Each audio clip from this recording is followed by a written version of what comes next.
कुठली बाई तिला असं तिच्या नवऱ्यावरती एकदम फॅटकन कळलं असं पेपरमधून की तुमच्यावरती बलात्काराच्या खटल्या ह्याच्यामुळे आणि असं सगळं नंतर टेलिव्हिजनवरती एक दिवस अख्खं तेच नंतर एका वर्तमानपत्राने तर असं लिहिलं की रमेश त्या मुलीचे सेमी न्यूड फोटो मुंबईभर वाटले त्यांनी. बापरे.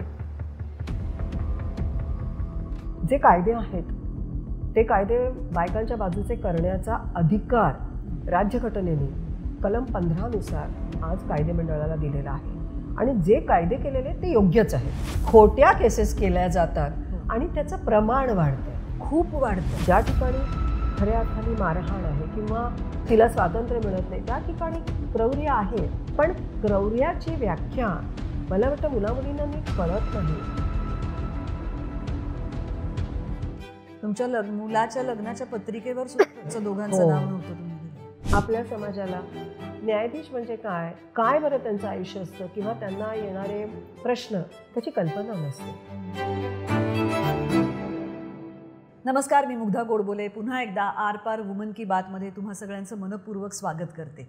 तुम्ही आमच्या ह्या पॉडकास्टला जो रिस्पॉन्स देत आहात तो बघून आम्हाला खूप आनंद होतो, पण त्याबरोबरच तुमच्या काही सूचनासुद्धा असतात. त्यापैकी एक महत्त्वाची सूचना अनेकदा आमच्यापर्यंत येते, मेसेजेस या फॉर्ममध्ये येतात, कधी कोणी भेटून सांगतं. महिलांविषयी आम्ही बरेचदा बोलतो त्यामुळे आम्ही त्यांची एकच बाजू मांडतो. कधी कधी त्याची दुसरी बाजूही असते जी आम्ही मांडत नाही, त्याच्याविषयी आम्ही फारसं बोलत नाही. आज आम्ही त्याविषयीच बोलण्याचा एक प्रयत्न करतो आहोत आणि ह्या निमित्ताने आज आमच्याकडे एक फार मोठी व्यक्ती आम्ही बोलवलं त्या आल्या, हे खरंच आमचं भाग्य असं म्हटलं पाहिजे. आपल्याकडे आल्या आहेत मुंबई उच्च न्यायालयाच्या माजी न्यायमूर्ती मृदुलाताई भाटकर. नमस्कार मृदुलाताई, थँक्यू व्हेरी मच. तुम्ही याल असं आम्हाला वाटलं नव्हतं. तुम्ही आलात ह्याबद्दल खरंच मनापासून आभार, कारण तुमच्या येण्यामुळे एका खूप वेगळ्या विषयावर आम्हाला बोलता येणार आहे. आणि तो विषय असा आहे की 2007 साली रमेश भाटकर म्हणजे आपले सगळ्यांचे अतिशय लाडके अभिनेते रमेशजी भाटकर, आमच्या फ्रॅटर्निटीसाठी तर आदर्श अभिनेते असं आम्ही त्यांना म्हणतो. Commander, hello inspector, Bandini, Damini ह्यासारख्या मालिका, अश्रूंची झाली फुले मधल्या लाल्या तर त्यांचा जगप्रसिद्धच म्हटला पाहिजे. रमेशजी आज दुर्दैवाने आपल्यामध्ये नाहीत, पण 2007 साली त्यांच्यावर पुण्यात एका अल्पवयीन मुलीने फार गंभीर गुन्हा त्यांच्या विरोधात दाखल केला होता. बलात्काराचा गुन्हा होता तो दाखल झालेला. त्या निमित्ताने किंवा त्या सगळ्या अनुभवावर मृदुलाताईंनी म्हणजे त्यांच्या सुविद्य पत्नींनी हे सांगायला हवं हे पुस्तक लिहिलं आहे. या पुस्तकाची इंग्रजी आवृत्तीसुद्धा आहे, ह्याची तमिळ आवृत्तीसुद्धा झाली आहे. 2 वर्षात या पुस्तकाच्या 4 आवृत्ती निघाल्या. अजूनही हे पुस्तक खूप वाचलं जातं आहे, कारण ह्या पुस्तकामध्ये अशा प्रकारचा हा खटला 7 वर्ष कसा चालला, त्याचे काय परिणाम झाले. आपण बरेचदा असं म्हणतो की कायदे बायकांच्या बाजूचे असतात, त्यामुळे कधीकधी निरपराध पुरुष त्यात भरडले जातात, त्यांची कुटुंब होरपळली जातात. हा सगळा अनुभव कसा होता हे मृदुलाताईंनी यामध्ये लिहिलेलं आहे. मृदुलाताई स्वतः न्यायमूर्ती त्या काळामध्ये होत्या, त्यामुळे अनेक पातळ्यांवर संघर्ष ह्या काळात त्यांना करावा लागला होता. आज ह्या सगळ्याबद्दल आपण बोलणार आहोत, कारण पुन्हा एकदा मृदुलाताई स्वतः कायदेतज्ञ असल्यामुळे ह्यातून कसा मार्ग काढायचा हे काही प्रमाणात कदाचित त्यांना माहीत असेल, पण अशा अनेक स्त्रिया असतात, असे अनेक पुरुष असतात की ज्यांना कळत नाही की ह्यातून पुढे काय करायचं. सुरुवात करूया मृदुलाताईंशी बोलण्याला. आणि त्याआधी मृदुलाताई, आमच्याकडनं तुम्ही इथे आलात ह्याबद्दल बर्वा स्किन थेरपीकडून तुमच्यासाठी एक छोटंसं थँक्यू व्हेरी मच. थँक्स. मृदुलाताई, खूप महत्त्वाच्या विषयावर आज आपण बोलतो आहोत आणि मी म्हटलं तसं की तुम्ही ह्यातल्या असल्यामुळे काही प्रमाणात तुम्हाला ह्यात काय करायचं हे मुळात कळू शकतं. बऱ्याच जणांना कळत नाही. पण त्याआधी आपण थोडं मागे जाऊया. मला तुमची आणि रमेशजींची पहिली भेट, तुमचं नातं ह्याविषयी ऐकायचं ह्यासाठी की जेव्हा आपल्या नवऱ्यावर एक इतका गंभीर गुन्हा, इतका गंभीर आरोप केला जातो, तेव्हा त्यामध्ये संपूर्ण नात्याची उजळणी होते. तर ती सुरुवात कशी झाली? खरं तर मी तुला ती उजळणी आपण बोलता बोलता करूया. हां. पण मी हे पुस्तक का लिहिलं आधी ते सांगते. हे पुस्तक म्हणजे फक्त आमच्या दोघांची गोष्ट नाही आहे ही, किंवा एखाद्या व्यक्तीवरती बलात्काराचा खोटा आरोप होतो म्हणून मग काय होतं असं पण ते नाही आहे. ही जी गोष्ट आहे किंवा हा जो एक अनुभव आहे, हा अनुभव हे आपल्या संबंध सिस्टीममध्ये कसा अन्याय होऊ शकतो, किंवा यामध्ये सोशल मीडिया काय भाग घेतं, किंवा राजकारणी लोक ह्या संबंध सिस्टीमला कसे वापरतात, ह्याचं ते एक डॉक्युमेंटेशन आहे असं मला वाटतं. रमेशवरती हा जो आरोप झाला होता बलात्काराचा, तो 2007 24 डिसेंबर आमच्या लग्नाचा वाढदिवस असतो. आणि त्यानंतर हा लगेचच हा गुन्हा त्याच्याविरुद्ध झालेला आहे हे आम्हाला नेक्स्ट डे म्हणजे 25 डिसेंबरला कळलं. पुण्यामध्ये ते रजिस्टर झाला आणि त्याच्यानंतर जी काही 6.5 वर्ष जवळजवळ आमची ही जी संबंध लढाई चालू होती, ती लढाई ही मी त्याला असं म्हणेन जीवघेणी असं नाही, पण ती लढाई आमच्या दोघांच्याही विश्वासाचा, न्यायसंस्थेच्या वरच्या आमच्या ट्रस्टचा आणि एकमेकांच्या सहनशीलतेचा ती कस पाहणारी होती. अर्थात असणारच. मी रमेश 4 फेब्रुवारी 2019ला गेला. त्याच्यानंतर मी हायकोर्ट जज म्हणून मी त्या पदावरून निवृत्त झाले मे एंडला. मग मला स्वतःला एक असं रिकामपण आलेलं होतं त्यावेळेस. रमेशला जाण्याचं दुःख होतं, पण मला काहीतरी वेगळं वाटत होतं. त्यामध्ये मला ऑक्टोबर-नोव्हेंबरमध्ये मी इतकी आजारी पडले की मला सकाळी उठताना मला असं वाटायचं की मी आता पलंगाच्या बाहेर पडू नये. वास्तविक रोज साधारणपणे 5 ते 6 किलोमीटर चालणारी मी बाई आहे. मी भरपूर व्यायाम करते, सायकल चालवते, पण मला त्यावेळेस असं वाटायला लागलं की नाही, आपण खूप आजारी आहोत. डॉक्टरांनी मला ॲज युजल नेहमीच्या सगळ्या टेस्ट सांगितल्या, त्या मी केल्या. आणि जेव्हा मी त्याचे सगळे रिपोर्ट्स घेऊन गेले त्यांच्याकडे, तेव्हा ते डॉक्टर म्हणाले की तुम्हाला कुठल्याही डॉक्टराची गरज नाही आहे, तर तुम्हाला जी गरज आहे ती एका मानसशास्त्रज्ञाची गरज आहे. कारण तुम्ही डिप्रेशनच्या पहिल्या पायरीवरती उभे आहात. अच्छा. हे ऐकल्यावरती मी असा ठोसा बसावा तशी मागे आले आणि मी म्हटलं की इट्स ओके, पण मला स्वतःला कधी डिप्रेशनचं शिकार व्हायचं नव्हतं आणि मानसिक रुग्ण तर नाहीच नाही, म्हणजे हा ब्लॉट नाही आहे, पण मला व्हायचं नव्हतं. मग त्यावेळेस मी विचार केला की हे मला कशामुळे होत आहे, म्हणजे नक्की काय आहे. आणि मग मला लक्षात आलं की हे जे काही माझं आत कुठेतरी एक वेदना आहे आणि ती आतलं जे माझं काहीतरी एक वादळ होतं, वेदना होती, ती जोपर्यंत बाहेर पडत नाही तोपर्यंत मला असं लक्षात आलं की माझी त्याच्यातून सुटका नाही आहे. आणि मग समहाव एका उर्मीतून मी हे पुस्तक लिहायला सुरुवात केली. बरं, हे माझं जे पुस्तक आहे ते मी मराठीतून पहिल्यांदा लिहिलेलं नाही आहे. माझा जो हायकोर्टमधला जो पर्सनल सेक्रेटरी होता आणि स्टेनोग्राफर विश्वनाथ, तर विश्वनाथला मी सांगितलं की विश्वनाथ, म्हटलं मला असं लिहायचं आहे, तर आपण दर सॅटर्डे संडेला बसून मी तुला डिक्टेट करते आणि आपण लिहूया. मग विश्वनाथ माझ्याकडे यायचा, मी त्याला इंग्लिशमध्ये डिक्टेट करत होते. कारण कसं होतं, मराठी जरी माझी मातृभाषा असली तरीसुद्धा इतके वर्ष, जवळजवळ तेव्हा 26 वर्ष, त्यावेळेस मी सगळी जजमेंट, सगळा कोर्टाचं कामकाज हे सगळं इंग्लिशमध्ये चालतं. बरोबर. त्यामुळे ज्याला आपण एक व्यक्त होण्याचं माध्यम म्हणतात लिखाणातून, ते त्यावेळेस माझं इंग्लिशच होतं. म्हणून मला असं वाटलं की आपण इंग्लिशमध्ये आता सांगूयात. मग ते मी त्याला सांगायला सुरुवात केली आणि प्रत्येक शनिवार रविवार बसून आम्ही ते पुस्तक जवळजवळ 1.5 महिन्यामध्ये संपवलं. मग त्याच्यानंतर मला असं लक्षात आलं की रमेशचा जो सगळा नाटका सिनेमातला जो ऑडियन्स आहे तो मराठी आहे, त्याला मराठी समजतं आणि मग आपण ते मराठीतून आपणच ट्रान्सलेट करायला हवं, म्हणजे ते त्याच्या फॅन्सपर्यंत पोचू शकेल. किंवा कदाचित ज्या लोकांचा असा विश्वास आहे की हा आरोपीच होता आणि त्यांनी म्हणजे आरोपी होता आणि त्याच्याविरुद्धचा गुन्हा खरा आहे आणि त्यांनी असं काम केलेलंच आहे, त्या लोकांच्यापर्यंत सुद्धा जायला हवं. बरोबर. तर त्या दृष्टीने मी ते सगळं परत मराठीतून त्याचं भाषांतर केलं. मला त्याच्यासाठी माझी मैत्रीण सुषमा देशपांडे, तिची मला खूप मदत झाली. कारण या संबंध प्रवासामध्ये जी काही माणसं माझ्याबरोबर होती, थोडीफार त्याच्यामध्ये सुषमा होती. आणि मग ते पुस्तक असं माझ्याकडून ते लिहिलं गेलं. ह्या लिहिण्याच्या पाठीमागची आणखीन महत्त्वाची भूमिका अशी होती की मीडिया आता खूप अग्रेसिव्ह होतोय. हो. म्हणजे ज्या वेळेस मी जज झाले तेव्हा मीडिया इतका अग्रेसिव्ह नव्हता. पण आता मला असं वाटतं साधारणपणे 2006-07-5 सालापासून मीडिया अतिशय आपल्या सगळ्यांच्याच आयुष्यावरती खूप मोठ्या पद्धतीत आक्रमण करतोय. आणि नुसतं ते आक्रमण म्हणजे कसं आहे की ते विशेष आहे, ते खूप चांगलं नाही आहे. ती पॅरलल न्याय व्यवस्था झाल्यासारखी झाली आहे. नाही, त्याच्यामध्ये मतामतांचं नुसतं प्रदर्शन असतं, त्याच्यामध्ये विचार नसतो. आणि मतं मांडणं किंवा मतं हे करणं म्हणजे आपण शिक्षण नाही, पण ते आपल्या लक्षात येत नाही.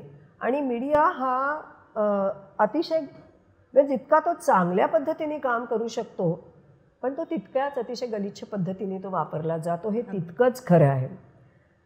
आणि मग ह्या मीडियाचा वापर म्हणजे करून न्यायव्यवस्थेला कसं वेठीस धरलं जातं, त्याचं मला हे रमेशचं उत्तम उदाहरण आहे.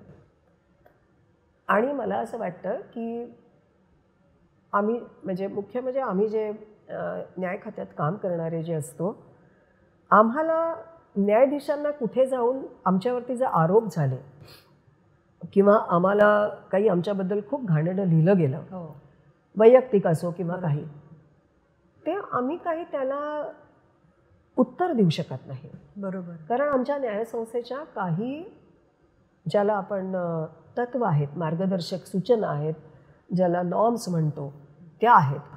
आणि ह्या ज्या नॉर्म्स आहेत त्या आम्हाला पाळणं अत्यंत आवश्यक असतं आणि हे लोकशाहीसाठी गरजेचं आहे. तर त्याला म्हणजे ह्या सगळ्या गोष्टीला ना अतिशय वेगळे असे खोलपर्यंत जाणारे आयाम असतात.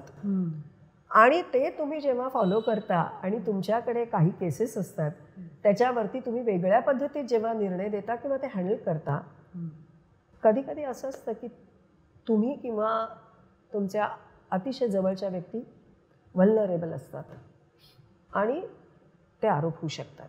बरोबर. मग माझ्याच नवीन येणाऱ्या पुढच्या पिढीतल्या वकिलांना किंवा न्यायाधीशांना, त्या तिथल्या मुलींना, मुलांना हे समजावं की हे नक्की काय होतं, कसं होऊ शकतं, आणि आपण त्या अशा प्रकारच्या एखाद्या ट्रॅपचं आपण भावलं होणार नाही, त्याची काळजी त्यांनी घ्यायला हवी. या उद्देशाने मी ते लिहिलं.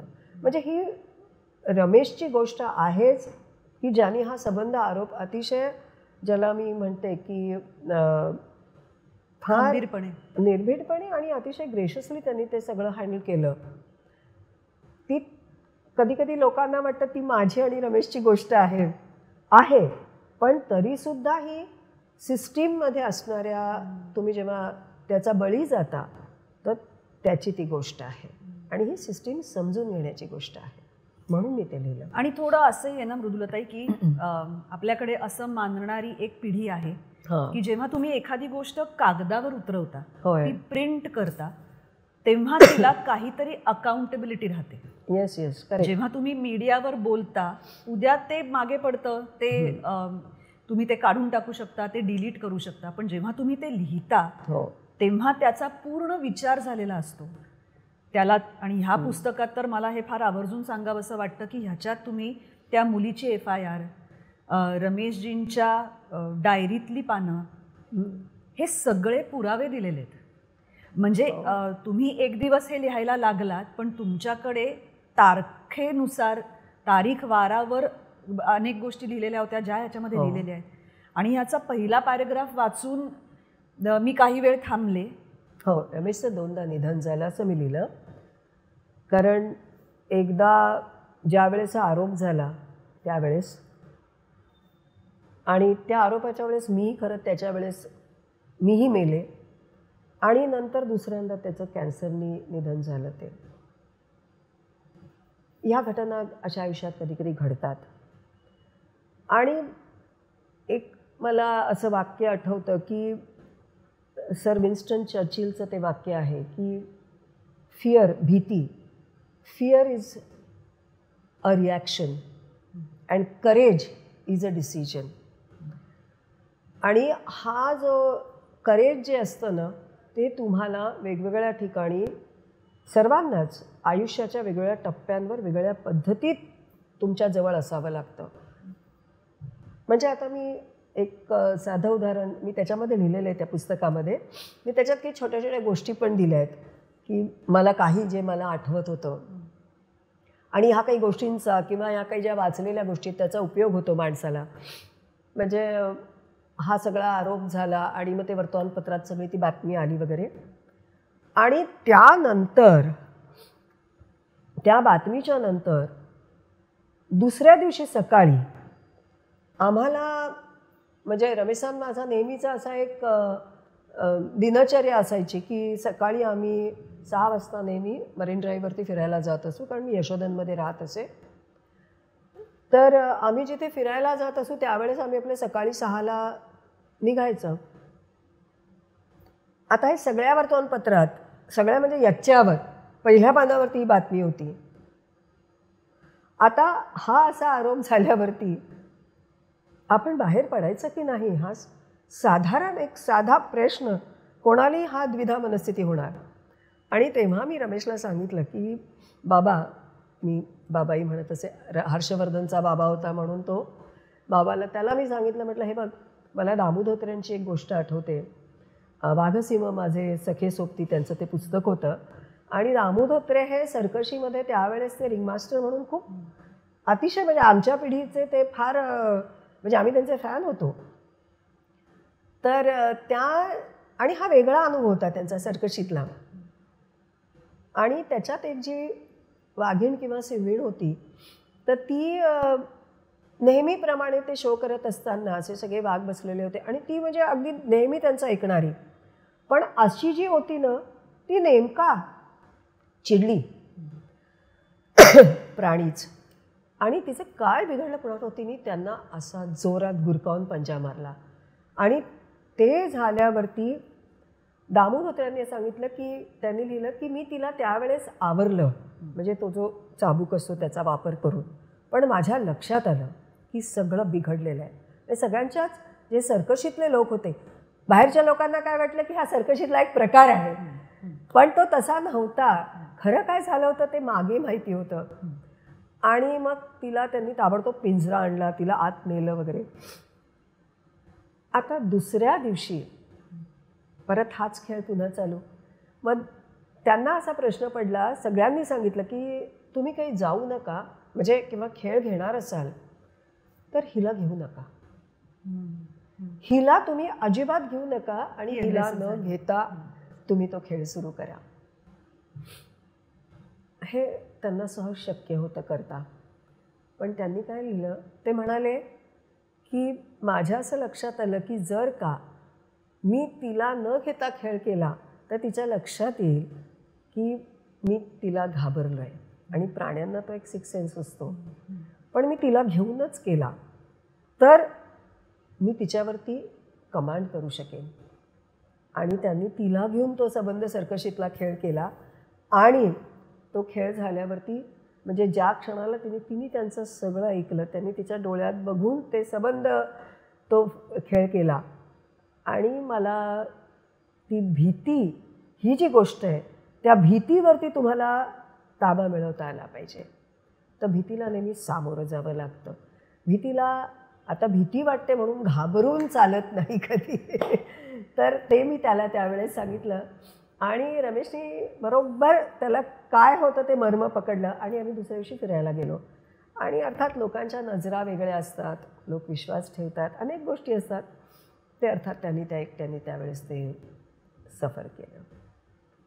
हां, म्हणजे एवढी वर्ष कौतुकाच्या नजरा, कुतूहलाच्या नजरा आणि अचानक एका बातमीने ते सगळंच बदलणार, नजराच सगळ्या बदलणार. आणि होत्याचं नव्हतं होतं.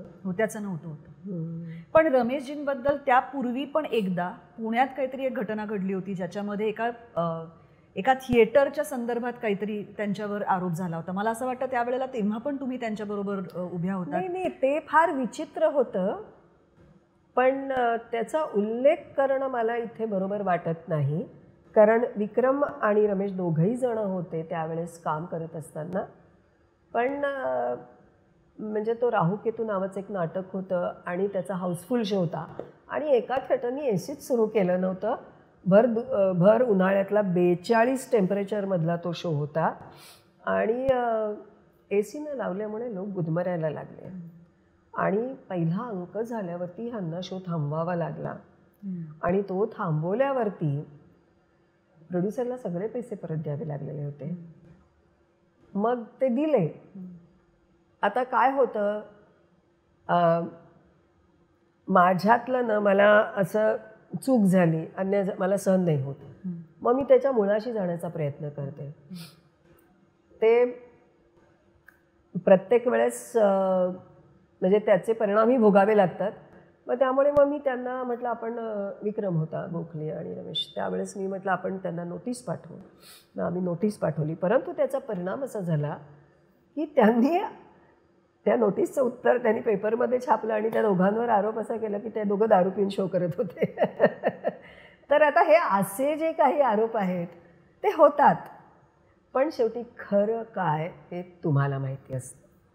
आणि मी म्हणूनच हा प्रश्न विचारला, कारण कलाकार जेव्हा पब्लिक डोमेनमध्ये असतात तेव्हा त्यांच्यावर फार विचित्र पद्धतीचे आरोप अनेकदा केले जातात, किंवा एक व्यक्ती समजा अशी असेल तर सरसकट सगळे तसेच आहेत अशी एक लोकांची काहीतरी धारणा झालेली असते, ज्याचा परिणाम अनेकदा पुन्हा एकदा निरपराध निर्दोष लोकांना त्याचे परिणाम भोगावे लागतात. हे सांगण्यासाठी म्हणून मी आता हा विषय काढला. अगं म्हणजे गमतीचा भाग असा, आता तुलाही कधी कधी हा सगळ्या गोष्टी तू पण अनुभवत असशील, पण म्हणजे एकदा म्हणजे पुण्याच्या फॅमिली कोर्टमध्ये मी काम करत असे आणि ते फक्त सॅटर्डे संडे त्यावेळेस मी जाऊ शकायचे, कारण इतर वेळेस मला पुण्याच्या सिव्हिल आणि क्रिमिनल कोर्टाचं काम असायचं. तर मी शनिवार रविवार तिथे जात असे. नेमका 15 दिवसांनी रमेश मुंबईहून आम्हाला भेटायला, म्हणजे मला आणि हर्षवर्धनला शनिवार रविवार यायचा. तर ते 15 दिवसांनी येणं शक्य असायचं. तेव्हा त्याचं काम तिथे त्यांनी नुकतंच सुरू केलेलं होतं.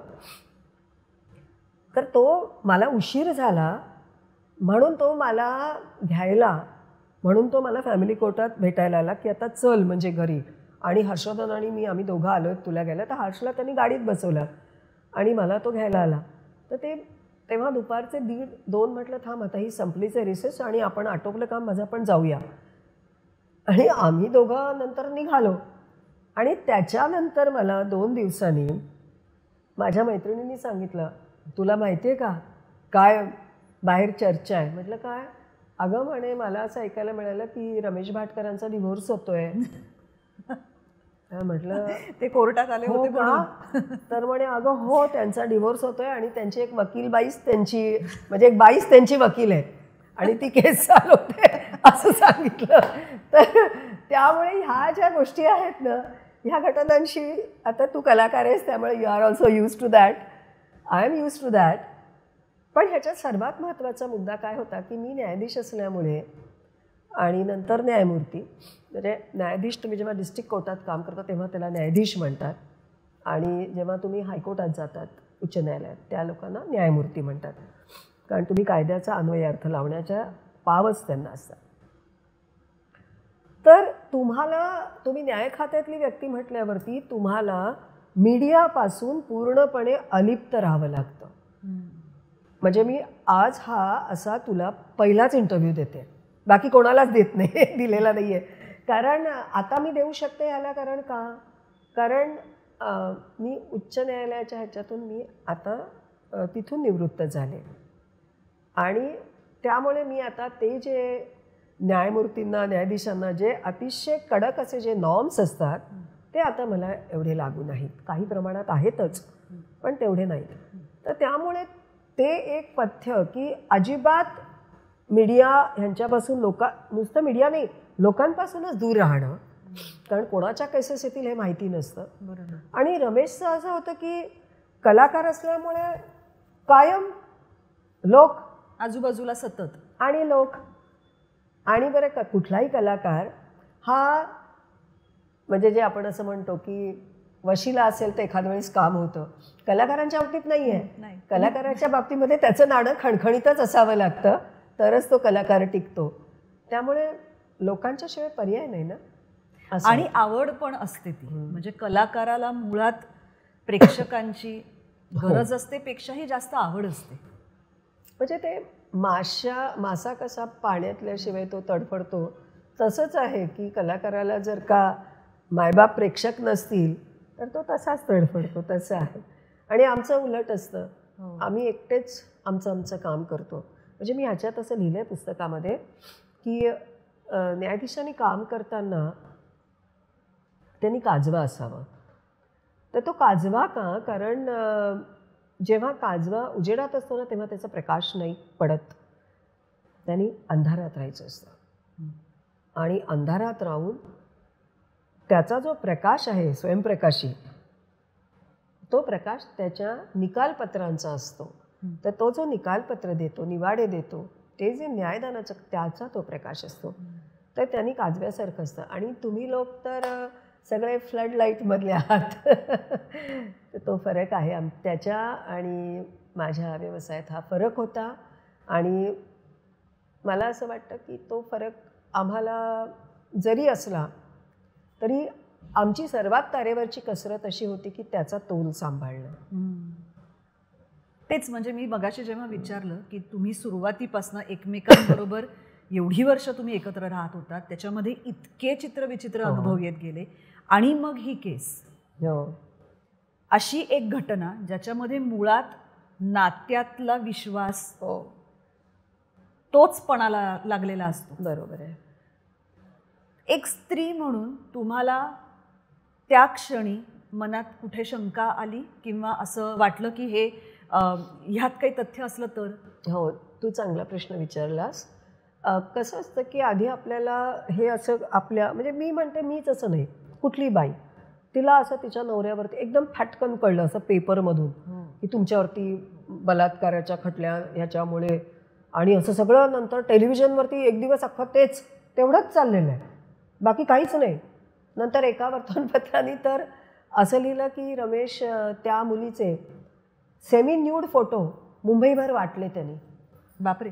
हा म्हणजे आणि ह्याचं छापलेलं चौकटीत 2 दिवसांनी, म्हणजे काही त्याला अर्थच नव्हता. पण ज्या क्षणाला मला कळलं, हे नंतर होत गेलं, पण ज्या क्षणाला असं समजलं मला, तेव्हा मी हादरले पहिले की हे काय. आणि नंतर रमेश त्या शूटिंगला गेला होता आणि मी त्याला बोलवलं. सकाळी 6ला मला कळलं. म्हटलं रमेश तू परत ये. तो म्हणाला कशासाठी. तो आपला छान मस्तपैकी चालला होता, कारण रमेश तसा अतिशय खूप जॉली, आनंदी आणि स्वतः आनंदी, सगळं इतरांना आनंद देणारं होतं. तर मी त्याला सांगितलं की असं असं बाबा झालंय. तर तो त्याची पहिली रिॲक्शन होती, अरे बापरे, मग आता मी काय करायचं आहे, मग मी आता आत्महत्या करून टाकायची आहे का, काय करायचं आहे. त्याला काही कळलं नाही की हे कसं काय झालं आहे. तर मी त्याला म्हटलं नाही नाही तू ये इथे आणि तू आधी घरी ये. मग तो म्हणाला मग शूटिंगचं काय, त्यांचा खर्च, मग त्यांचं ते फुकट जाईल. म्हटलं तू त्यांना आता सांग की काही कारणांमुळे मी येतो आहे. म्हणून तो परत आला. आणि परत आल्यावरती मी त्याला पहिला प्रश्न हे विचारला की रमेश मला, तेव्हा मी शांत होते, तो येईपर्यंतचा जो काही 15-20 मिनटाचा वेळ मला होता, माझे 1-2 फोन्स झाले होते त्यावेळेस. आणि म्हणजे माझे जे सिनियर होते ॲडव्होकेट विजय नहार, आधीचे म्हणजे वकिली करत असताना, ते खूप मोठे फौजदारी वकील होते. मी त्यांच्याशी एक 5-7 मिनटं बोलले. आणि मला त्यांच्याशी बोलल्यावरती असं लक्षात आलं की नाही हे काहीतरी गडबड होते ह्याच्यामध्ये. तो आल्यावरती मी त्याला विचारलं की तू मला बाबा सांग, नक्की सांग आणि खरं तेच सांग. आता माझं आणि रमेशचं एक असं होतं की आमचं आधी 3 वर्षाचं जवळजवळ अफेअर होतं कॉलेजमध्ये मी असताना. आणि त्याच्यानंतर आमचा म्हणजे बाबा जेव्हा गेला 19ला, तर आम्ही 24 डिसेंबर 2018ला we had completed 40 years of our married life. आम्ही दोघंही एकत्र ग्रो झालो.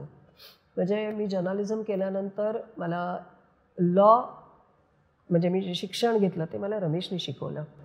तो स्वतः त्यांनी खूप काम केलं आणि आम्ही म्हणजे मी तसं आईवडिलांच्या विरोधात जाऊन लग्न केलं होतं. असा विरोध नव्हता की खूप त्याच्यात, पण त्यांना वाटलं होतं की नाही आणखीन मृदुलाला काहीतरी त्यांच्या आवडीचं असं हवं होतं वगैरे वगैरे. कारण तुमचे वडील सुद्धा माझे वडील डिस्ट्रिक्ट जज होते. पण ह्या सगळ्या ह्याच्यातून त्याचं आमचा अतिशय उत्तम संसार झाला. म्हणजे तेव्हा मी लिहिलं की जेव्हा आमचं लग्न झालं तेव्हा रमेशकडे फक्त बँक बॅलन्स 16 रुपये होता, पण आमच्या जो काही 40 वर्षाचा संसार होता तो आमचा 16 आणे झाला संसार. तिथे पैसा महत्त्वाचाच नसतो. म्हणजे संसार करताना आणि प्रेम करताना ते होतं आणि संसार होतोच मग त्याच्यानंतर प्रेम असेल तर. पण मी त्याला आल्यावरती मला जरी एक बायको म्हणून मला जरी हे असलं तरीसुद्धा मला असं वाटतं की न्यायाधीश म्हणून मला त्याला हे विचारायला पाहिजे की मला खरं सांग. तर मी त्याला ते प्रश्न तो विचारला की तू मला खरं सांग. आणि मी त्याला हा प्रश्न विचारल्यावरती त्यांनी मला माझ्या डोळ्यात बघत सांगितलं, मृदुला तू प्रश्न विचारतेस म्हणून मी तुला उत्तर देतो आहे की हे सगळं खोटं आहे आणि माझ्याकडून असं काहीही झालेलं नाही आहे. मी म्हटलं ओके, मला हे उत्तर हवं आहे, मग मी आता त्याच्यावरती काम करते. आणि मला त्याच्यात एकच सर्वात महत्त्वाचा धागा होता, म्हणजे महत्त्वाचा पॉईंट तो असा होता की गुन्हा जर का नोंदवला गेला असेल तर पोलिसांनी आरोपीपर्यंत यायला पाहिजे. बरोबर.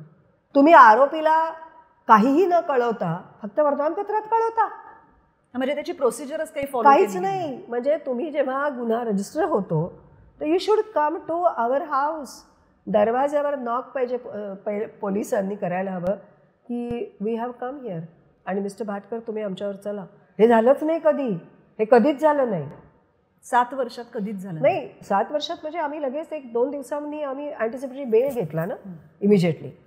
आता लोकांचा असा समज असेल की मी न्यायाधीश आहे म्हणून मला असं झालं नाही, असं काही नाही. अच्छा. असं कधीच नाही. उलट मी न्याय खात्यात असल्यामुळे न्यायाधीश म्हणून माझ्यावरती जी बंधनं होती की माझ्या हुद्द्याचा कुठे इथे वापर होत नाही ना, याच्यामध्ये उलट रमेशला त्याचा उलटा त्याला म्हणजे मायनसच गोष्टी होत गेल्या. म्हणजे मला सर म्हणाले की अगं तू लोकांना कळत नाही आहे पण तू न्यायाधीश आहेस म्हणून उलट रमेशला त्याचा म्हणजे त्याला त्रास होतो, उलट त्याचा फायदा काहीच होत नाही. कारण मी कधीच कोणाशी त्याच्यावरती बोलू शकत नाही. मी कधी आमच्या न्यायखात्यामध्ये असं असतं, एक न्यायाधीश दुसऱ्या न्यायाधीशाला कधीही सांगत नाही की बाबा अमुक अमुक केस आहे तर त्याच्याबद्दल बघा. असं जर म्हटलं तर आम्हीच कंटेम्प्ट ऑफ कोर्ट करतो. म्हणजे न्यायखात्याची जी तत्व आहेत, म्हणजे असं आपल्याकडे काही काही असतं की न्यायखातं सोडून बाकीच्या सगळीकडे जरा माझं काम आहे करून टाका. नो, दुसऱ्या कोर्टामध्ये कोणती केस आहे, कुठली अ ट ढ कुठली असो, त्याबद्दल आम्ही बोलायचं नसतं एकमेकांशी. त्याच्यात आम्ही घेऊन त्याच्यात असं करायचं आहे का, मग तू असं करणं, हे सांगितलं की संपलं. तर ही जी सर्वात मोठी गोष्ट आहे ही लोकांना माहितीच नसते. आणि ही माहिती नसल्यामुळे लोकांना असं वाटायचं की मला कायदा कळतो पण मी त्याच्यात कुठली ढवळाढवळ नाही करू शकत. आणि म्हणून रमेशला ज्यावेळेस केस त्याच्यावरती झाली, खटला झाला, मी जर शांतपणे असं म्हटलं असतं आणि माझ्या काही 10 लोकांच्या ओळखी असत्या आणि मी जर सांगितलं असतं अमकं ढमकं करा वगैरे असं तसं, हे मी करू शकले असते. पण ते माझ्या तत्वात बसत नव्हतं. कारण आम्ही सर्वसामान्य माणसं आहोत हा तेव्हाही माझा विश्वास होता. काही जरी असलं तरी सिस्टीममध्ये मी न्यायमूर्ती आहे, न्यायाधीश होते, पण otherwise I am a simple common person. आणि मला ती ज्युडिशियलीच ती मला फाईट करणं भाग होतं. पण मग तुम्हाला रमेशजी कधी असं म्हणाले नाहीत because we are simple common people, तुम्ही तुमचा इन्फ्लुएन्स वापरा आणि मला यातून काढा? रमेश कसं होतं मी सांगते ना, आम्ही दोघं एकत्र ग्रो होत गेलो. त्यामुळे त्याला ते माहिती होतं की प्रत्येक न्यायाधीशाला काय लिमिटेशन्स असतात हे त्याला पूर्ण माहिती होतं. आणि ते त्याला माहिती असल्यामुळे म्हणजे मी त्याच्यात काही गमतीचे मजेचे प्रसंग लिहिलेले आहेत. म्हणजे मी नुकतीच न्यायाधीश झाल्यावरती माझ्याकडून आणि रमेशच्याकडून काही नकळत चुका झाल्या होत्या वागण्याच्याबद्दल. त्याच्यावरती माझे स्वामी आजोबा जस्टिस विद्यारण्य दत्तात्रय तुळजापूरकर, तर त्यावेळेस त्यांनी मला बोलवलं. ते तेव्हा सुप्रीम कोर्टातून निवृत्त झाले होते. त्यांनी मला आणि रमेशला बोलवलं आणि त्यांनी रमेशला सांगितलं, रमेश तू मला एक वचन दे की तू मृदुलाला कुठल्याही पार्टीला घेऊन जाणार नाहीस. म्हणजे आग्रह पण नाही करणार तिला कधी, ती येणार नाहीच पण तूही असं कधी म्हणणार नाही. रमेश मला नक्कीच मी कधीच तिला कुठल्याही पार्टीला वगैरे घेऊन जाणार नाही. पण मग मृदुलाताई म्हणजे तुमच्या जोडपं म्हणून आयुष्यामध्ये ह्यामुळे जे काही कॉम्प्रोमाइजेस तुम्हाला करावी लागली असतील तर त्यात कधी असे प्रसंग आले नाहीत किंवा अशा विषयावर कधी बोलणं झालं नाही किंवा हा व्यवसायच तू करू नकोस? नाही, हे कॉम्प्रोमाइजेस नव्हते. म्हणजे मला असं वाटतं की कलाकाराला मेकअप करावा लागतो तसं मला हे तत्त्व पाळावी लागतात. त्याच्यात काहीच नाही आहे. कलाकाराला शरीर संपदा नीट ठेवण्यासाठी म्हणजे रमेश जिमला जातच असे. आम्ही इतक्या वेळेला अदरवाईज झोपायचं म्हणजे झोपलंच पाहिजे आणि सकाळी उठून आपण व्यायाम केलाच पाहिजे. ह्या ज्या गोष्टी आहेत ना या जशा तुम्हाला पाळाव्या लागतात तसं आम्हाला नियम पाळावे लागतात. त्यामुळे ह्या दोघांनी एकमेकाला समजून घेण्याच्या आहेत गरजा.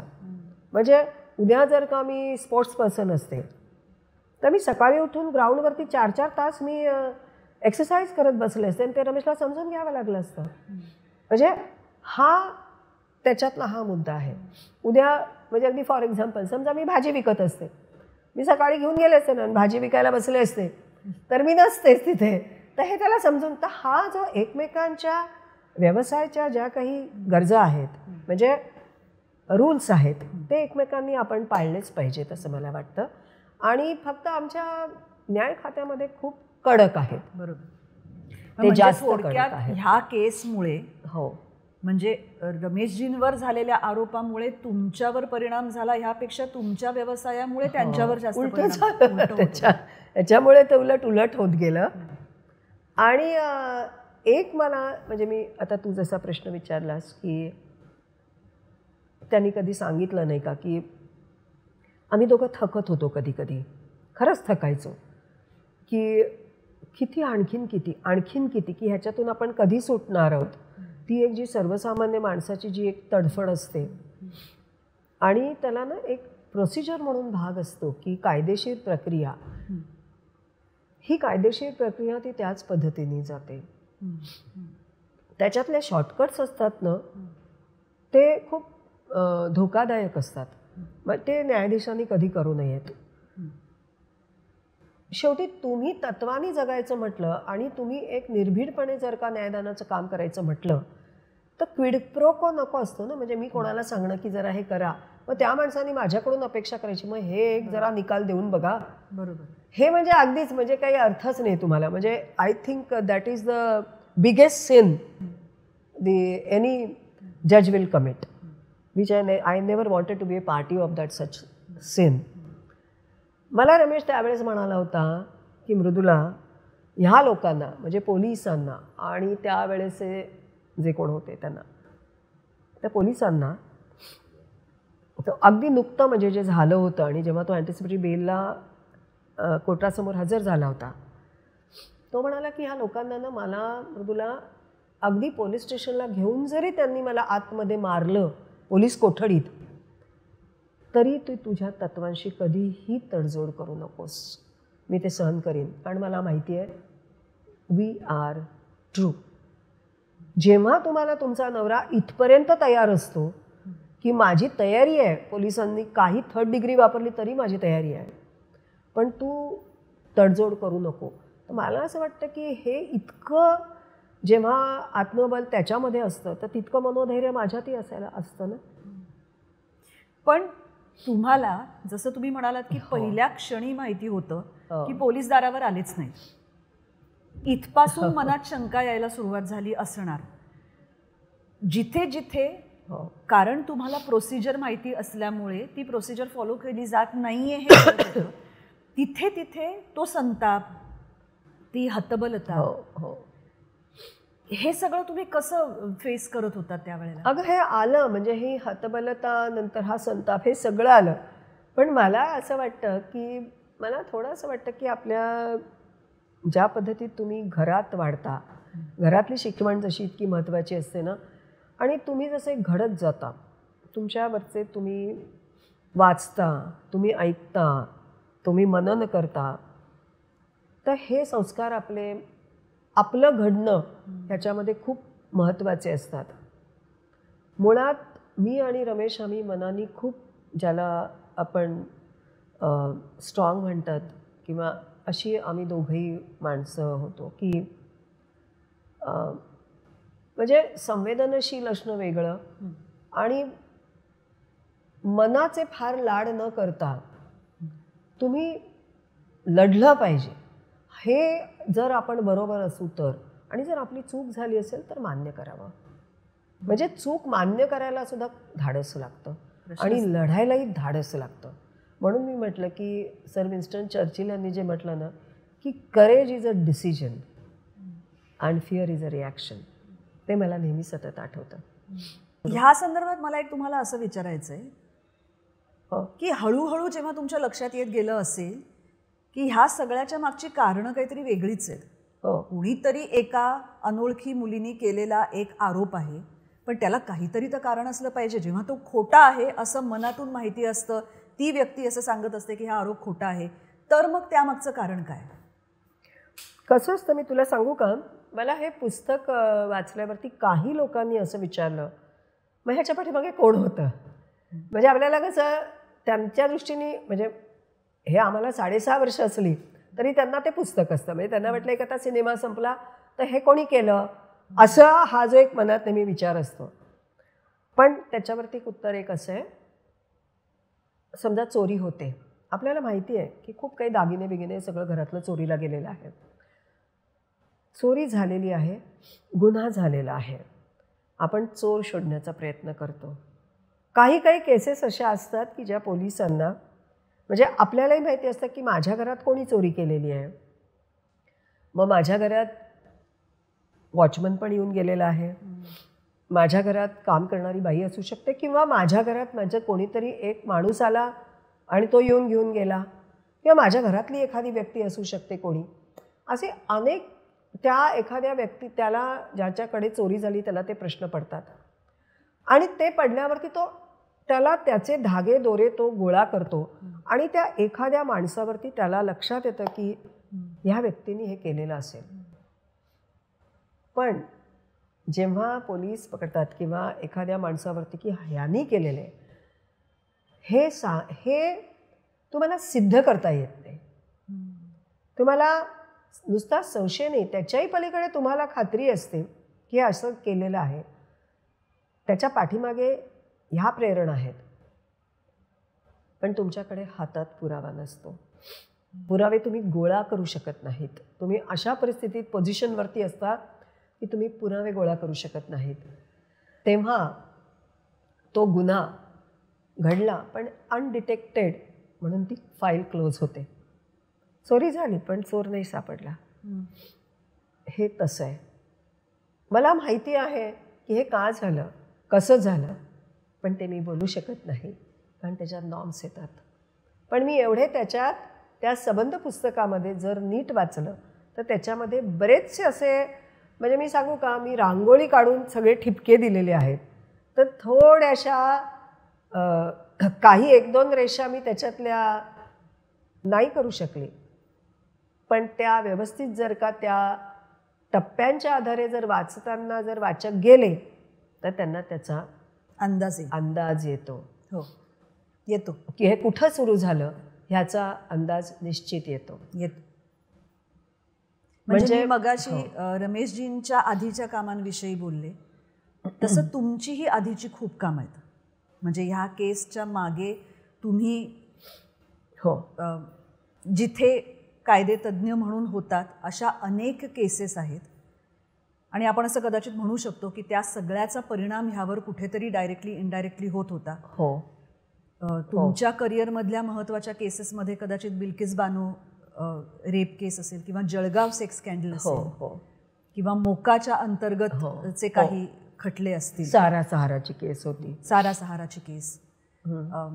तर ह्या सगळ्या महत्त्वाच्या केसेसमध्ये ज्या आपल्या एकूण न्याय व्यवस्थेच्या दृष्टीने फार महत्त्वाच्या केसेस होत्या, त्याच्यामधली तुमची इन्व्हॉल्वमेंट ह्या सगळ्याचा कुठेतरी ह्यावर परिणाम होता असं तुम्हाला वाटतं का? हे मी स्पष्टपणे विचारते. निश्चितच होतं. कारण काय असतं की हिस्ट्री जी असते, इतिहास, तो इतिहास हा प्रत्येक वेळेस माणसाला एक वेगवेगळं ज्ञान देत असतो आणि अनुभव तो आहे त्याच्यातून आलेला, तो माणसाला शहाणं करत असतो. म्हणून आपण म्हणतो ना की आपण जी वाट चाललो ती खूप महत्त्वाची असतो आणि कोणती वाट चाललो हेही महत्त्वाचं असतं. म्हणजे आता तू जळगाव वासनाकांडाच्या खटल्यांचा तू उल्लेख केला आहेस. जळगावला जे काही वासनाकांड झालं म्हणजे साधारणपणे ते मी त्यावेळेस 94-95 त्या ठिकाणी मी त्या वासनाकांडाची विशेष न्यायाधीश म्हणून मला उच्च न्यायालयाने नेमणूक केली होती. आणि तेव्हा मी सिटी सिव्हिल अँड सेशन्स कोर्टमध्ये आधी त्यावेळेस मी जिल्हा न्यायाधीश म्हणजे सेशन जज म्हणून काम करत असे. तर तिथे मी गेल्यावरती ते वासनाकांड म्हणजे मला आता नवीन मुलांना हे सांगायला म्हणजे गरजेचं वाटतं की आता कसं आता मीडियाचा उपयोग होऊन वेगवेगळ्या पद्धतीचं ज्याला आपण एक सेक्स्टॉर्शन म्हणतात ते केलं जातं. पण हे त्यावेळेस तर तेव्हा मीडिया नव्हता एवढा. पण ती जी मुलं होती ती तिथल्या मुलींना त्यांना ती असं म्हणजे असं शाळेत जाणाऱ्या वरच्या वर्गात असं ती जायची कोणी मोटरसायकलवरून, तिच्या असं जवळ उभं राहायचं आणि विचारायचं एक मोटरसायकल थांबून की तुला हा पत्ता माहिती आहे का किंवा तिला ही मुलगी माहिती आहे का किंवा काय असं वगैरे विचारायचं. आणि ती काहीतरी मुलगी सांगायची आणि मग तो फोटो कोणीतरी दुसरा मित्र काढून घेत असेल आणि त्या मुलीबरोबर किंवा असं कुठेही म्हणजे हे उदाहरण दिलं मी. अशा प्रकारचे त्या मुलाचे आणि मुलीचे असे फोटो काढल्यावरती ती मुलं त्या दोघांचे फोटो घेऊन त्या मुलींकडे जात असत आणि त्यांना सांगत बघ तुझा माझा फोटो बघ एकत्र आलेला आहे आणि आता बघ आम्ही काय करू. तेव्हा काय होतं की मुलगा आणि मुलगी यांचा एकत्र फोटो असणं हेही विचित्र वाटायचं. बरोबर. आणि अशा प्रकारच्या शहरामध्ये जे मेट्रो सिटी ज्याला नाही आपण म्हणू असं म्हणजे तेव्हा विचित्र वाटतं. त्या मुली घाबरून जात असत. त्या म्हणायच्या नाही ते मला तू दे. म्हणजे तेव्हा मला असं वाटतं की निरागसता हा एक महत्त्वाचा मुद्दा असतो आपल्या समाजात की जो आपला तो खूप प्लस पॉईंट असतो खरं तर, पण तो कमी कमी होत चाललाय. पण त्या मुली निरागस असतात आणि त्यांना त्यावेळेस ते कळायचं नाही की आता आपण काय करायचं. मग ती मुलं त्यांना बोलवायची कुठेतरी की तू या फ्लॅटवरती ये किंवा या ठिकाणी भेटायला आहे मला, मी तुला तुझे फोटो देईन, माझ्याकडे असेच वेगवेगळे तुझे 4-5 फोटो आहेत. आणि त्या मुली बिचाऱ्या घाबरून जात असत. आणि जेव्हा त्या जायच्या तेव्हा ती जी आरोपी मुलं होती तर ती त्यांच्यात ते मग दरवाजा बंद होत असे आणि मग त्या मुलींना त्यांचं काही म्हणजे बलात्कार करणं किंवा त्यांचा शारीरिकदृष्ट्या वापर करणं, गैरवापर, अशा घटना घडत असत. पण ह्या घटना त्याच्यानंतर त्या शूट केल्या जायच्या आणि हा जेव्हा शूट करत असत मग त्याचा व्हिडिओ बनायचा आणि मग ते त्यावेळेस त्यांना दाखवायचे की आम्ही बघ असं केलेलं आहे, तर तुला ती फिल्म आम्ही जर तुला हवं असेल तर तू येऊन घेऊन जा. मग ती परत तिचा असा वापर व्हायचा किंवा तू तुझ्या मैत्रिणीला आण. मग तिला पर्याय उरलेला नसायचा आणि ती मुलगी मग त्या मैत्रिणीला घेऊन गेल्यावरती ती पण त्याच्यामध्ये चक्रात अडकायची. तर ह्याच्यात खरं तर गरजेचं काय असतं की मुलांना विश्वास वाटावा लागतो. मुलांना विश्वास असावा लागतो आपल्या पालकांबद्दल की आम्ही काहीही जर आमच्यातून चूक झालेली असेल तर आम्ही इथे येऊन सांगितलं तर आम्हाला आमचा प्रश्न सोडवला जातो. निदान ऐकतील, शांतपणे ऐकतील आणि मार्ग दाखवतील. म्हणजे जर तिथे आक्रस्ताळेपणा करून पालक जर तुम्हाला घरातून बाहेर काढणार असतील तर तो पर्याय उरत नाहीत आणि मग ती मुलं काहीतरी अशी विचित्र वागतात. तर असं त्या मुलींचं ते सगळं शोषण होतं आणि हे अनेक वर्षानुवर्ष चाललं होतं. मग काय झालं की त्याच्यातल्या काही पत्रकारांच्या इथूनच ते खरं तर ॲक्च्युली एका बॉम्बलास्टच्या केसमधून ते प्रकरण लक्षात आलं. ते खूप असं वेगळी लिंक पोलिसांना लागली आणि मग पोलीस त्या घटनेपर्यंत पोचले. मग ज्या सामाजिक कार्यकर्त्या करणाऱ्या ज्या स्त्रिया होत्या, पुरुष होते, ते पुढे आले. त्यांनी त्या मुलींना विश्वासात घेतलं. त्यांना विश्वासात घेतल्यानंतर त्यांना एक मानसिक बळ दिलं आणि त्याच्यातून त्या मुलींनी जवळजवळ 4-5 वर्षानंतर तक्रारी केल्या. हो. तर त्याच्यातही एक असा मुद्दा होता की इतक्या वर्षांनी आलेल्या तक्रारी ह्याच्यात काही तथ्य आहे का, त्या मेंटेनेबल असू शकतात का, मग त्या खोट्या का नाहीत, आजच का केल्या, असे अनेक विविध मुद्दे होते. पण ते सगळं ना तो जो डिले होता तो जस्टिफायबल होता असं मी त्याच्यात म्हटलं. आणि त्यांची केस माझ्या इकडे सुरू होती आणि त्या जवळजवळ 17-18 केसेसचा एक ग्रुप असा, म्हणजे जळगाव वासनाकांडाची केस. आणि त्या ज्या काही म्हणजे पोलिसांना जेवढ्या पकडता आल्या तेवढ्या, म्हणजे जेवढ्या मुली पुढे आल्या. पुण्याला त्याचं स्पेशल कोर्ट होतं. मी मुंबईहून मला बदली केली होती, मी तिथे होते त्यावेळेस.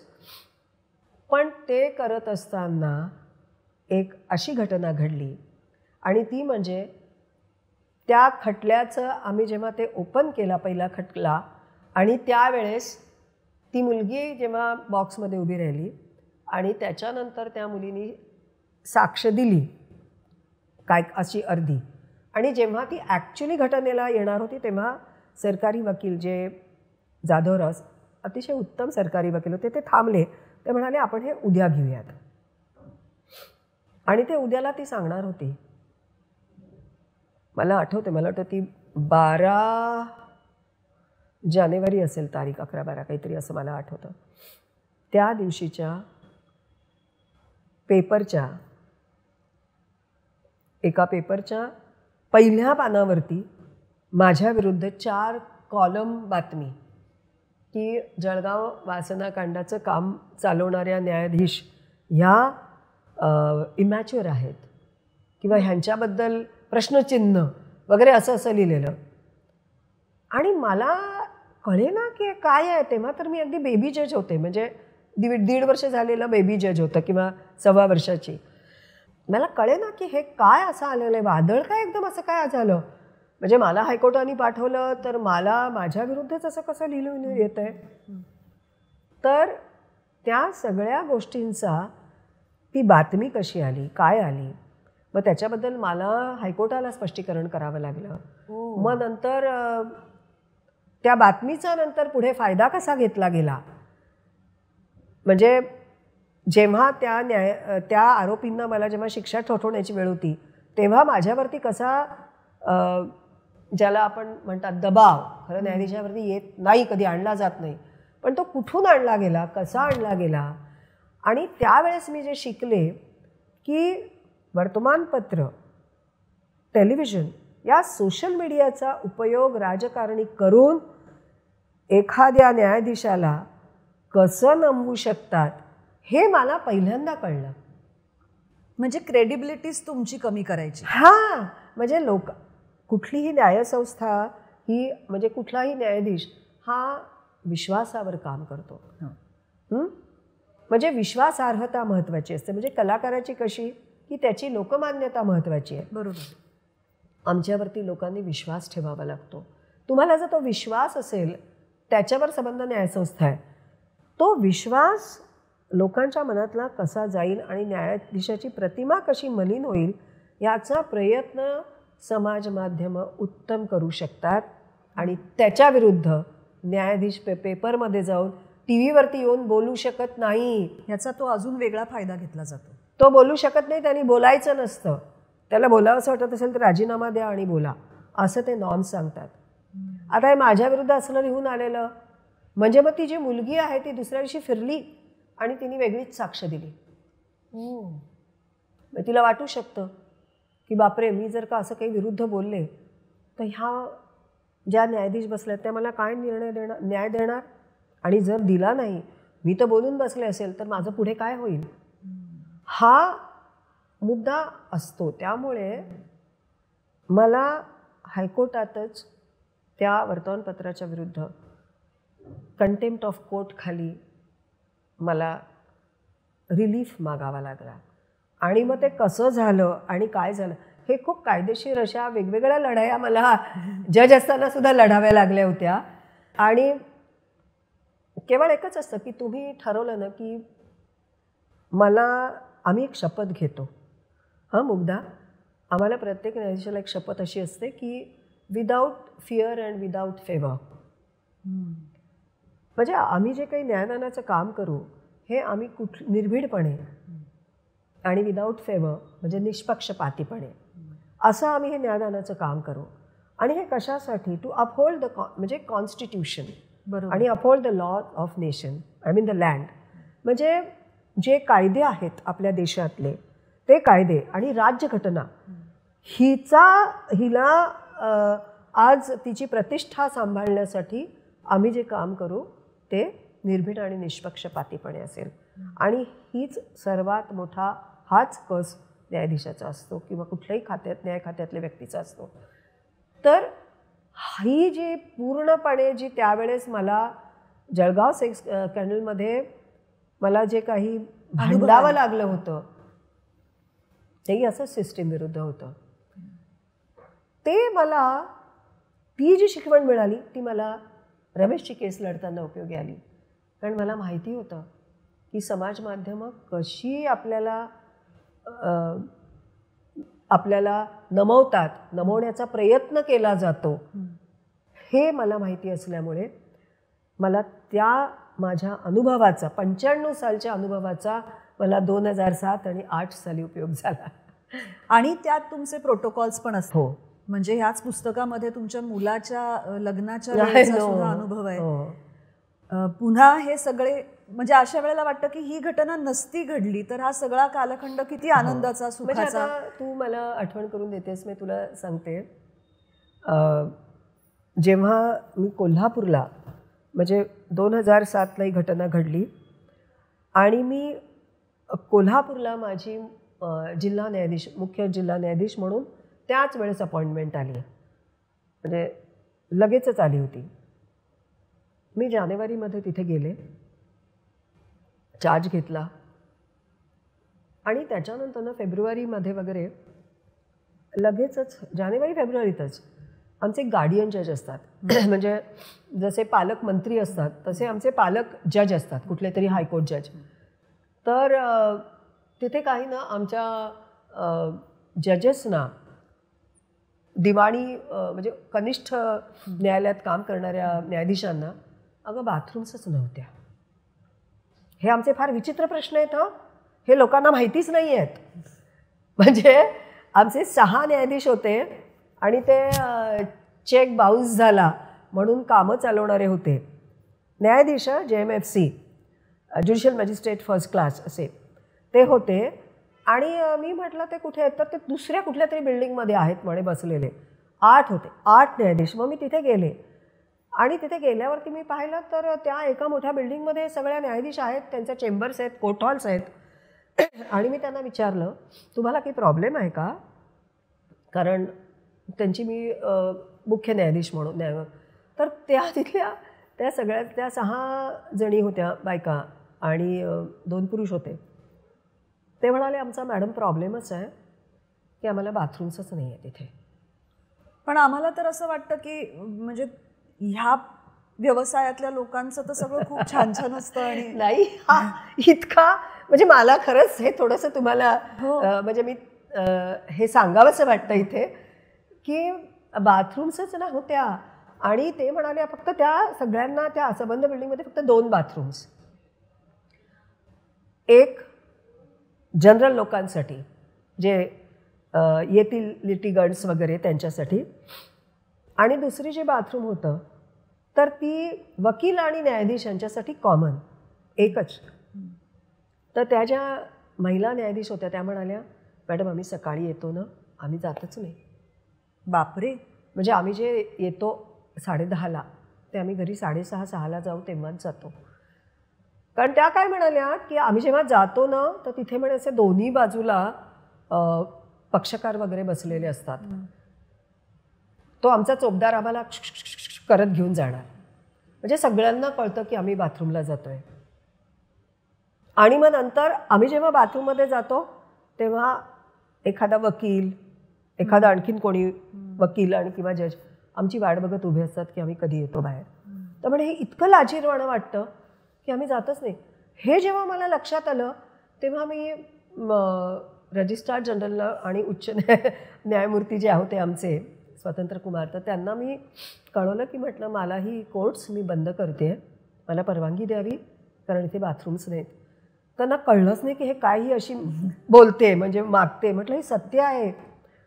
तर ते इतके अस्वस्थ झाले. कोणी होणार. ते म्हणाले आमचे जे पालकमंत्री होते तेव्हा, आणि ते दोघंही पालकमंत्री म्हणजे मंत्री नाही, पालक न्यायाधीश गार्डियन जज, ते इतके ते खूप चांगले होते आणि संवेदनशील. तर त्या म्हणजे जस्टिस आता जे मुख्य न्यायमूर्ती होते सर्वोच्च न्यायालयाचे धनंजय चंद्रचूड आणि दुसरे जस्टिस अभयोग जे आत्ताचे आहेत विद्यमान, ते दोघंही जण आले. आणि ते दोघंही आल्यावरती मी त्यांना ती परिस्थिती दाखवली आणि मग आम्ही खूप PWDच्या मागे लागून बिगून वगैरे सगळं, कारण मला त्या अभय मिळालं ना तिथून त्या उच्च न्यायालयाकडून की तुम्ही करा. आणि मग मी कलेक्टर वगैरे सगळ्यांना सांगून ते काम तिथे करून म्हणजे आम्हाला बाथरूम्स मिळाल्या. आता हा जो प्रश्न आहे ना, हे असं एक सगळं विचित्र असतं आमच्या इकडे. आता त्यावेळेस हे जे दोघं जण आले तर मला प्रश्न आणखीन वेगळा. त्यावेळेस प्रोटोकॉलप्रमाणे जेव्हा उच्च न्यायालयाचे न्यायमूर्ती येतात, जे पालक न्यायमूर्ती असतात किंवा पालक जज, ते आल्यावरती तिथल्या जिल्हा न्यायाधीशाची, प्रमुख जिल्हा न्यायाधीश म्हणजे हा प्रोटोकॉल असतो की त्यांनी बंगल्यावरती त्यांना जेवायला बोलवायचं असतं. म्हणजे ते जर का सपत्नीक आले तर सपत्नीक किंवा इतर म्हणजे आमचे सगळे बाकीचे सगळे जजेस आणि ते म्हणजे त्यांना जिल्ह्यातले सर्व न्यायाधीश किंवा काय त्यांना भेटायला मिळतं, काही असेल तर तक्रारी वगैरे. तर मी त्या सगळ्यांना बोलवलं. त्यांनी सांगितलं तुम्ही सगळ्यांना बोलवा. आता ते बंगल्यावरती आले. आता बंगल्यात माझी आई होती आलेली. आईला घेऊन रमेश आला होता आणि रमेशवरती त्यावेळेस खटला सुरू होता, लॉज झाला होता. आणि त्यामुळे माझी मोठी पंचायत झाली की हे उच्च न्यायालयाचे न्यायमूर्ती आहेत आणि रमेश आरोपी आहे, मी जिल्हा न्यायाधीश आहे प्रमुख, तर मी कसं काय त्यांना भेटू. तर मी रमेशला सांगितलं की Ramesh, protocol, because you are an accused in the criminal case, you shouldn't meet the high court जजेस. आणि तो मला म्हणाला की मला माहिती आहे तुझं आहे, आणि त्यामुळे तो शांतपणे आमच्या बेडरूममध्ये बसून एकटा जेवला. आणि आमची पार्टी म्हणजे मग चालू होती. त्यावेळेस मी जेव्हा ते आले तेव्हा मी आईशी ओळख करून दिली, म्हणजे जस्टिस चंद्रचूड आणि जस्टिस ओकांची. आणि मी त्यांना सांगितलं की रमेश आहे पण मी त्याची ओळख नाही देऊ शकत. म्हणजे त्यांची आधी होती ओळख पण तो नाही येऊ शकत कारण तो आता आरोपी आहे. आणि तेही म्हणाले व्हेरी फेअर, करेक्ट. आणि मग आमची अशी पार्टी झाली. तर हा जो म्हणजे कसं असतं ह्याच्यामध्ये असं की भावनेचे जरी प्रश्न आले ना तरी त्याचा इश्यू करता कामा नये. म्हणजे त्याच्यावरती खूप मोठा बाऊ करायला नको आपण. वाईट वाटतं की अरे असं होतं, पण त्याचा बाऊ करण्याचं कारण नाही, कारण ही तत्त्व ती पाळावी लागतात. हा प्रोटोकॉल असतो. म्हणजे आपल्याला आपला समाज खूप धार्मिक आहे. त्या धार्मिक समाजात तर आपण खूप प्रोटोकॉल पाळतो, आवडवा न आवडो, रुचो वा न रुचो, लॉजिकल इलॉजिकल तरी पाळतो. मग हे तर केवळ व्यवसायाचे आहेत, तर मला असं वाटतं ते पाळायला पाहिजेत. तुमच्या मुलाच्या लग्नाच्या पत्रिकेवर सुद्धा दोघांचं नाव नव्हतं तुम्ही दिलं. कारण परत असाच प्रश्न झाला की तेव्हा रमेशचं रिव्हिजन होतं. म्हणजे रमेशला डिस्चार्ज केलं होतं जिल्हा न्यायालयाने, आणि तर त्याचं रिव्हिजनच सरकारने टाकलं. आणि ते टाकलं आणि ते काय म्हणजे मला तर काही कळलंच नव्हतं की ते काय टाकलं, त्याच्यात एवढा काय होतं, पण टाकलं. आता रिव्हिजन टाकल्यावरती कायदेशीररित्या आम्हाला लढणं भाग होतं. तर रमेश त्यावेळेस आरोपी नव्हता पण तो पार्टी होता, म्हणजे त्याचं मॅटर होतं. आणि सरकार विरुद्ध रमेश भाटकर अशी ती केस होती. म्हणजे तेव्हा तो आरोपी नव्हता, तो सुटला होता. पण मग जेव्हा उच्च न्यायालयाच्या समोर तिचं केस असेल तर मला प्रश्न पडला की हर्षवर्धनचं लग्न आणि सुप्रियाचं लग्न आहे, तर आपण ह्यांना आमंत्रण देतोय म्हणजे असं रमेश आणि मृदुला कसं लिहिणार. पत्रिकेवरती, कारण ते शेवटी पार्टीकडून इन्व्हिटेशन दिलं गेलं असं असेल. मग त्याच्यावरती यांनीच असा तोडगा काढला हर्षनी आणि सुप्रियानी. ते आम्ही असं ठरवलं की त्या दोघांच्या वतीनेच आमंत्रण द्यायचं आणि आम्ही एका साध्या कागदावरती त्या please come for our wedding असं म्हणून त्या दोघांची पत्रिका त्यांनीच छापली त्यांच्याच नावाची. आणि म्हणजे इतकं पथ्य पाळली की रमेशबरोबर कुठल्याही न्यायमूर्तींचा फोटो पण नाही. आम्ही एका बाजूला रमेशचे सगळे कलाकार मंडळी आणि ते सगळे, एका बाजूला आमची जजेस, असं ते केलं होतं. आणि मला आठवतं की काही कलाकार आले होते तर त्यांना वाटलं की आपण तिथे का नाही जायचं आणि आम्ही तिथे काहीतरी वेगळं स्पेशल आहे का. पण खरी गोष्ट ही अशी होती आणि तर ह्या गोष्टी पाळाव्या लागल्या. आणि मग त्यानंतर जेव्हा एकदा फायनली रमेशजींची ह्यातून निर्दोष मुक्तता झाली तेव्हाचा तो सगळा प्रसंग काय होता? ते कसं असतं की आपण खूप त्याच्याविरुद्ध लढत असतो आणि एका फटक्यात तो निकाल लागतो. आणि तो माझ्या ज्या कलीग होत्या जसे साधना जाधव, तर त्यांनी तो निकाल दिला. आणि पुस्तकात मी लिहिलं आहे की आता जसे साधना जाधव यांची औरंगाबादेला खूप मोठी क्रिमिनल प्रॅक्टिस होती, खूप अतिशय उत्तम वकील होत्या त्या. आणि त्या जेव्हा इथे आल्या तेव्हा कसं असतं की आमच्याकडे काही सिव्हिलचं काम करतात, काही सगळीकडे काम करतात, काही टॅक्सचे वकील जजेस असतात, तसं काही क्रिमिनलला काम करणारे वकील असतात. तर त्याच्यात ह्यांची नेमणूक झाल्यावरती त्या क्रिमिनलला काम करणाऱ्या होत्या. बरं, रमेशचं रिव्हिजन माझ्या 4-5 माझेच सहकारी असल्यामुळे त्यांनी सांगितलं नॉट बिफोर मी, म्हणजे आमच्याकडे नको. म्हणजे मी म्हटलं ना, हा डिसएडव्हान्टेज काय होता रमेशला, तो हा होता. म्हणजे त्याच्यासमोर काही, म्हणजे त्याची केस काही लोकांनी सांगितलं आमच्यासमोर नको, कारण वी नो हिम वेल. बरोबर. किंवा त्यांना खात्री वाटत नव्हती की आपण निष्पक्षपणे निकाल देऊ शकू. तर काही 1-2-3च न्यायाधीश असे उरले होते, न्यायमूर्ती, की ज्यांची रमेशची ओळख नव्हती. आणि त्याच्यापैकी साधना जाधव या एक होत्या. आणि माझी त्यांची ओळख नव्हती, म्हणजे नाव ऐकून होते. आणि आमच्या एका हायकोर्टातल्याच एका अधिकाऱ्यांच्या कुठल्या तरी समारंभाला आम्हाला सगळ्यांना बोलवलं होतं. तर त्या अधिकाऱ्यांची रमेशची पण खूप चांगली ओळख होती. रमेश कुठल्याही, जोपर्यंत त्याची म्हणजे पूर्ण त्याच्या बाजूचा निकाल लागला नाही तोपर्यंत आमच्या कुठल्याही फंक्शन्सला हायकोर्टाच्या येत नसे. म्हणजे ते इतकं पाळलं होतं की मी जेव्हा उच्च न्यायालयाची न्यायमूर्ती झाले त्याच्या शपथविधीला रमेश नव्हता.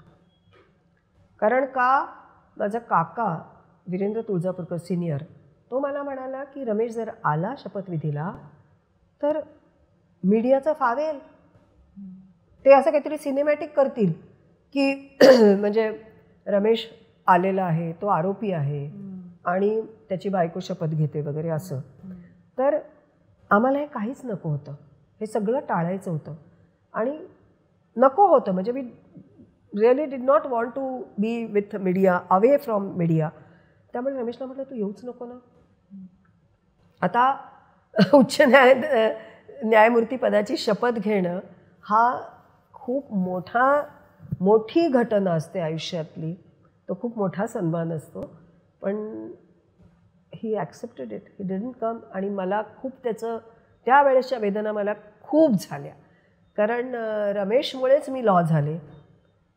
त्याचा मला जर सपोर्ट नसता तर मी माझं न्यायाधीश पदाची कारकीर्द मी नीट करू शकले नसते. त्याच माणसाला मला सांगावं लागलं की तू येऊ शकत नाही आहेस, आणि त्यांनी ते ॲक्सेप्ट केलं. तो म्हणाला मी नाही येत. ह्या ज्या गोष्टी आहेत ना, ह्या विचित्र वाटतात. पण साधनाचं एकच फक्त सांगते की साधना त्या समारंभाला आम्हाला भेटली तर रमेश त्यावेळेस आला होता. ती म्हणजे ज्यांनी बोलवलं होतं त्या अधिकारी होत्या, त्या जज नव्हत्या, त्यामुळे आम्ही गेलो 2 जण. तर ती अशी आली आणि मी तेवढ्यात आम्ही दोघं निघालो. तर I just said hello how are you, आणि she also said hello how are you. आणि तिच्याबरोबर कोणतरी होतं, त्यांची तिने ओळख करून दिली, पण मी रमेशची ओळख नाही करून दिली. आणि ते शी फेल्ट की काय आहे. त्यांनी बोलून दाखवलं की मिसेस भाटकर खूप ताठ बाई आहे नाही का, अशी त्यांनी ओळख पण नाही करून दिली त्यांच्या मिस्टरांची. कोणालाच त्यावेळेस त्यांना कल्पना नव्हती की असं मॅटर आहे, असं तिथेच आहे आलंय, हे माहिती नव्हतं. आणि मग त्याच्यामुळे नंतर मग जेव्हा मॅटर लागलं त्यांनी कुठलाही ग्रज मनात ठेवलेला नव्हता. This is the beauty of judgeship. आणि त्यांनी शांतपणे जो काही आहे पुरावा जे काही म्हटलेलं आहे त्याला धरून त्यांनी निर्णय दिला आणि we were just out of that trauma. ह्या ज्या खोट्या केसेस होतात, हो, बलात्काराच्या असोत किंवा कुठल्याही खोटे आरोप, हो, ज्याच्यावर आरोप झालेले असतात त्या माणसाला इतका हेल्पलेसनेस येतो. हो, कारण ते खोटे असतात आरोप, त्या माणसाने ते केलेलंच नसतं अशी त्याची बाजू असते. गेल्या काही काळामध्ये अशा अनेक केसेस झालेल्या आहेत ज्याच्यामध्ये त्या माणसाने काही टोकाची पावलं उचललेली होय, आहेत. होय, होय. काय करायचं अशा वेळी लोकांनी? काय तुमचं काय ह्याच्याविषयी? हे बघ मुक्ता, कसं आहे, आपल्याकडे ज्या खऱ्या केसेस आहेत ना बलात्काराच्या, त्याच्यात अतिशय कडक शिक्षा द्यायला हवी. आणि आपल्याकडे बलात्काराचं प्रमाण भरपूर आहे. तसंच म्हणजे आता आणखीन असं की दुसरा एक असा येतो की म्हणजे स्त्रियांच्या बाबतीतला मुद्दा निघाला तर 498A हे जे काही म्हणजे जुनं भारतीय दंडविधानातलं कलम, तर हे कलम त्याचा गैरवापर होणं, मग तुम्ही म्हणजे 376 जुनं भारतीय दंडविधान रेप, हे पण बायका चुकीच्या पद्धतीने वापरतात का, असंही एक सतत विचारणा होते. बरोबर. पहिले मी सुरुवातीलाच हे आधी सांगते की जे कायदे आहेत ते कायदे बायकांच्या बाजूचे करण्याचा अधिकार राज्यघटनेने कलम 15 नुसार आज कायदेमंडळाला दिलेला आहे. आणि जे कायदे केलेले ते योग्यच आहेत. बरोबर, अगदी योग्य कायदे आहेत, गरज आहे. त्यामुळे कितीतरी बायकांना न्याय मिळालेला आहे आणि त्यांच्या ह्याला वाचा फुटू शकते. प्रश्न असा येतो की ज्या खोट्या केसेस केल्या जातात आणि त्याचं प्रमाण वाढतंय, खूप वाढतंय, खूप वाढते. तर हे का वाढतंय ह्याचा शोध घेण्याची गरज आहे आणि त्याच्याबद्दलचं शिक्षण समाजात देण्याची गरज आहे. काय होतंय, आपण काहीतरी थातूरमातूर सोशल मीडियावरती मुलं मुली वाचतात आणि त्यामुळे त्यांचं ना जगण्याचं आकलनच कमी होतं. म्हणजे त्यांना वाटतं हे असंच आहे, ते तसं नसतं, वेगळंच असतं. खरं जग, खरा कायदा, खरी पद्धत वेगळी असते. म्हणजे आता बलात्कार आहे ना, हा आम्ही म्हणतो की तो स्टॅट्युटरी रेप पाहिजे, म्हणजे कायद्याच्या व्याख्येत बसणारा ही घटना, कायद्याच्या व्याख्येत जो पद्धतीत अत्याचार केला आहे तो बलात्कार होऊ शकतो. उगाचच म्हणजे आता 18 वर्षाच्या वरच्या मुलामुलींचं प्रेम प्रकरण आहे, त्या मुलीची कन्सेंट आहे, म्हणजे तिची मान्यता आहे. आणि प्रयोग करून आता आम्ही बघतो बुवा, आम्ही पॉर्न बघतो तर आम्हाला प्रयोग करावेसे वाटतात म्हणून आम्ही प्रयोग करतो आणि मग आम्हाला शरीराचं एकमेकांच्या विषयीचं ज्ञान होतं, त्याच्यासाठी आम्ही करतो. मग त्याच्यात इन्व्हॉल्वमेंट होते, मग त्याच्यात एकमेकाला कुठली वचनं दिली जातात किंवा दिली पण नाही जात, किंवा त्या मुलाचा इंटरेस्टही संपत असेल, काही होतं. आणि मग असं झालं, अगदी लग्नाचं वचन जरी दिलं असेल आणि शारीरिक संबंध आला असला तरीसुद्धा तो संमतीने असेल तर तो बलात्कार नसतो. आणि हे मुलामुलींना सांगण्याची गरज आहे. संमती नसताना किंवा अतिशय ज्याला फ्रॉड करून जर संमती मिळवली असेल आणि जर का शारीरिक संबंध असेल तर तो बलात्कार असतो. म्हणजे आधीचं एखाद्या मुलाचं लग्न झालेलं आहे आणि मग ते लग्न गुप्त ठेवून एखाद्या मुलीच्या तिला काहीतरी लग्नाचं प्रॉमिस करायचं आणि इव्हन त्याच्यात त्यांनी लग्न जरी केलं आणि विवाह जरी झाला तरीसुद्धा ती मुलगी सांगू शकते की मला हे पहिलं लग्न माहिती नव्हतं, नाहीतर मी ह्या मुलाशी लग्नही केलं नसतं आणि शारीरिक संबंधाला मी तयार पण झाली नसते. हाही बलात्कार होऊ शकतो. तर बलात्काराच्या विविध अशा व्याख्या आहेत. आणि मला असं वाटतं मृदुलाताई, तुम्ही तुमच्या करिअरमध्ये लैंगिक संबंधांशी संबंधित अनेक केसेस बघितल्या आहेत किंवा त्याच्यावर तुम्ही न्यायदान केलेलं आहे. म्हणजे कारण नवीन म्हणजे आता तरुण मुला मुलींच्या जे आयुष्यात येणारे जे त्यांना अनेक प्रश्न असतात, म्हणजे त्यांचा तो सतत वापर, आपल्याला माहिती आहे ना, तर त्यांचे आर्थिक फसवणुकीचेही प्रकार होतात. मोबाईलचा वापर. हां, जमताडामध्ये जे आहेत आणि त्याच्यानुसार ते लुबाडलं जातं ते. आणि नंतर मानसिक रुग्णही होतात ते लोक, असे बरेच आहेत. तर ह्या घटना नक्की बलात्कार म्हणजे काय ह्याचं मुलामुलींना ज्ञान देणं गरजेचं आहे. हे एक मला वाटतं. नाहीतर त्या खोट्या केसेस असतात, हे एक. तसंच जे लग्न झाली आहेत तरुण मुलामुलींची, पण लगेच थोडंसं जरी काही वेगळं झालं, म्हणजे ज्या ठिकाणी खऱ्या अर्थाने मारहाण आहे किंवा खरोखर असं आहे की तिची भावनिक आणि आर्थिक गळचेपी होते पूर्ण, तिला स्वातंत्र्य मिळत नाही, त्या ठिकाणी क्रौर्य आहे. पण क्रौर्याची व्याख्या मला वाटतं मुलामुलींना नीट कळत नाही. त्यांना काय वाटतं माहिती का, की मनाविरुद्ध नवरा वागला किंवा सासरच्या मंडळींनी काहीतरी विरुद्ध काहीतरी गोष्ट केली आपल्याला हवी त्याच्या पलीकडे, की झालं, म्हणजे मग माझं मानसिक छळ झाला किंवा माझा छळ होतो.